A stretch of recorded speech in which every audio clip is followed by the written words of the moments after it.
여러분 안녕하십니까. 강시일 변호사입니다. 트럼프의 분노가 결국 폭발했습니다.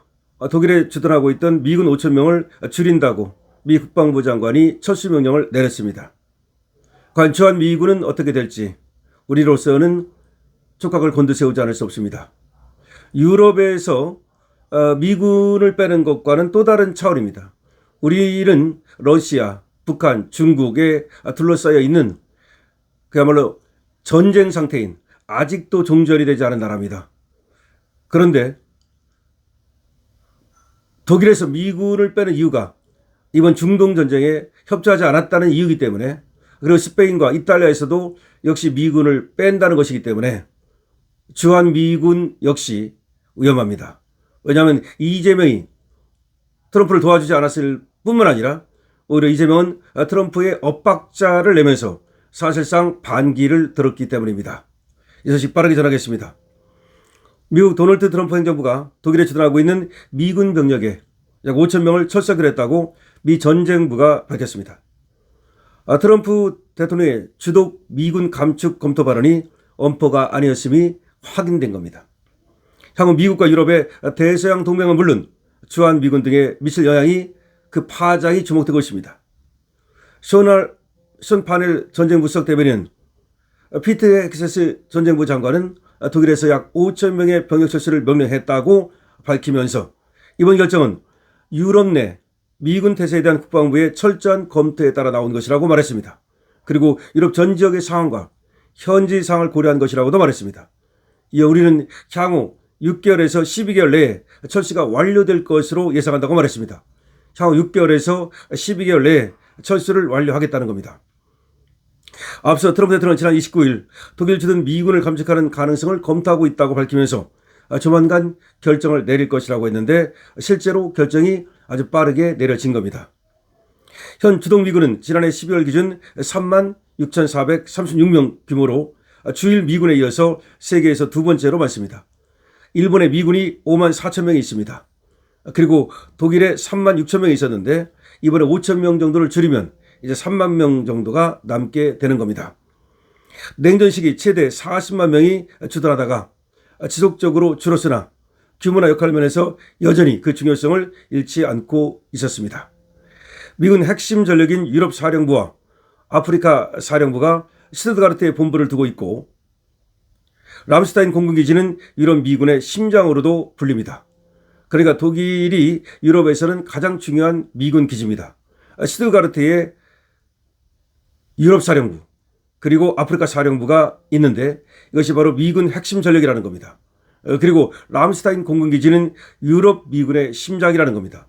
다시 말해서 독일이 유럽에 주둔하고 있는 미군의 가장 중요한 그런 전력이고, 수도 많고 그리고 또 핵심적인 그런 사령부 등이 거기에 있기 때문에 그 의미가 큰데, 이제 독일에 대해서 미국이 상당히 불씨를 드러내기 시작한 겁니다.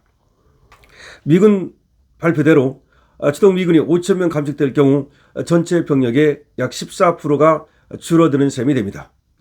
이번 철수 명령은 독일에 주둔하는 전투 여단 한 곳에 영향을 미치게 되는데, 철수하는 인력의 일부는 미국으로 일단 기환했다가 다시 해외에 배치될 가능성이 높습니다.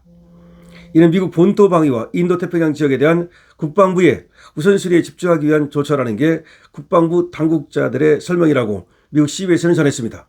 그러니까 본토 방어를 위해서, 그리고 인도태평양 지역에 대한 국방부의 우선순위 집중 전략 때문에 철수하는 것이라고 말했는데, 결과적으로 유럽에서 빼서 미국으로 갔다가 그 전력이 어디로 갈지는 정확히 알 수 없죠. 하지만 그것이 유럽에서 뺐다고 해가지고서 인도태평양 지역으로 직접 온다 이렇게 보기는 어렵고, 지금 나오는 얘기는 동부 유럽으로 볼 가능성이 높다는 얘기가 나오고 있습니다. 트럼프 대통령의 주동미군 축소 발언은 최근 프리드리 메르츠 독일 총리가 이란 전쟁에 공개적으로 반대 의사를 표시한 데 대한 보복으로 해석되고 있습니다.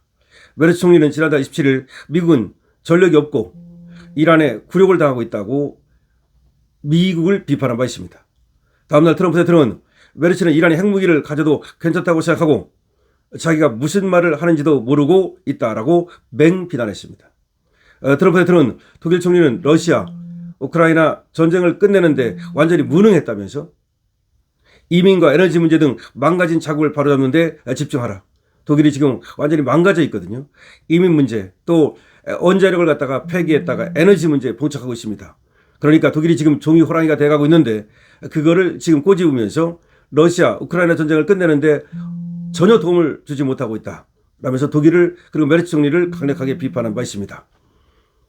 익명의 미 국방부 고위 당국자는 로이터 통신에 메르츠 총리의 언급이 부적절하고 도움이 되지 않았다면서 트럼프 대통령은 이처럼 역효과를 낳는 발언에 정당하게 대응하고 있다고 말했습니다. 그러니까 메르츠 총리의 발언이 역효과를 냈다는 것이죠. 주동 미군 감축 결정은 이란과의 전쟁에서 유럽 동맹국이 협조하지 않은 데 대한 트럼프 대통령의 불만도 크게 작용한 것으로 분석되고 있습니다. 트럼프 대통령은 동맹국들이 미국의 작전에 대한 지원을 제공하지 않은 데 대한 노골적인 불만을 계속해서 표시해 왔습니다.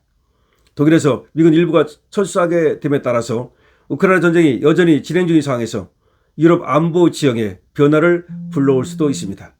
또한 주한미군도 영향을 받는 게 아니냐는 우려가 나오고 있습니다. 주한미군, 우리가 영향을 받을 수 있다는 얘기입니다. 이게 이제 중요한 것인데요. 국방부는 지난달 30일 한미 간 주한미군 감축에 대한 논의는 전혀 없다면서 주한미군의 주요 임무는 우리 군과 함께 굳건한 연합방위태세를 갖춰 북한의 침략과 도발을 억제 및 대응하는 것이라고 강조한 바 있습니다. 트럼프 대통령은 주한미군이 북한을 상대로 한 한국 방어에 기여하고 있는데 한국은 이란 전쟁에서 미국에 도움이 되지 않았다고 공개적으로 불만을 표출한 바 있습니다. 최근 제이비어 브런슨 주한미군 사령관은 미 연방 하원 청문회에서 병력 숫자보다 역량에 초점을 맞추고 있다고 언급하기도 했습니다. 그러니까 결국 병력을 더 줄일 수도 있다라는 것을 시사하는 것으로 보입니다. 다만 미 국방부는 주동미군 감축 검토가 주한미군에도 영향을 미칠지를 묻는 그런 질의에 대해서 잠재적 병력 태세 조정 문제에 대해서는 코멘트하지 않는다. 주한미군은 여전히 억지력과 준비 태세에 집중하고 있다. 대한민국 방어에 대한 우리 약속은 변함이 없으며 한미동맹은 한반도 안정을 계속 뒷받침하고 있다. 라고 하는 원론적인 얘기를 내놨습니다. 트럼프의 분노가 실제로 폭발했습니다. 그리고 주동미군 5,000명을 감축한다고 발표했습니다. 자, 여기서 이제 5,000명이라는 숫자도 중요하지만 중요한 거는 감축한다는 사실입니다. 그리고 더 중요한 거는 감축 이유입니다. 그러니까 병력을 조정하기 위한 원래 계획되어 있던 몇 년 전부터 시작했던 그런 어떤 감축이 아니라 이번에 독일이 특히 메르츠 총리가 트럼프의 심기를 건드리고 그리고 이번 전쟁에서 전혀 도움을 주지 않은 데 대한 트럼프의 어떤 보복이라고 봐야 되기 때문에 주동미군 감축이 갖는 의미는 상당히 크다고 할 수 있습니다. 그런데 독일보다도 더 어떻게 보면 말이죠. 트럼프를 도와주지 않았던 그리고 트럼프의 심기를 건드린 사람이 바로 이재명입니다. 그런 차원에서 주한미군에 대한 트럼프의 손대기가 시작될 수도 있다는 얘기도 나오고 있습니다. 실제로 병력을 감축하지 않는다면 국방비 증액이나 주둔비 증액이나 등을 요구할 수도 있고 또 간접적으로 경제적 타격을 가함으로써 이재명 손보기에 들어갈 수 있다는 얘기가 나오고 있습니다. 과연 주동미군 감축은 주한미군 감축으로 이어질까요? 과연 메르츠 총리에 대한 손보기는 이재명에 대한 손보기로 이어질까요? 여러분들 어떻게 생각하십니까? 여러분들의 의견을 댓글로 적어주시기 바랍니다. 강신업TV의 구독과 좋아요를 부탁드립니다.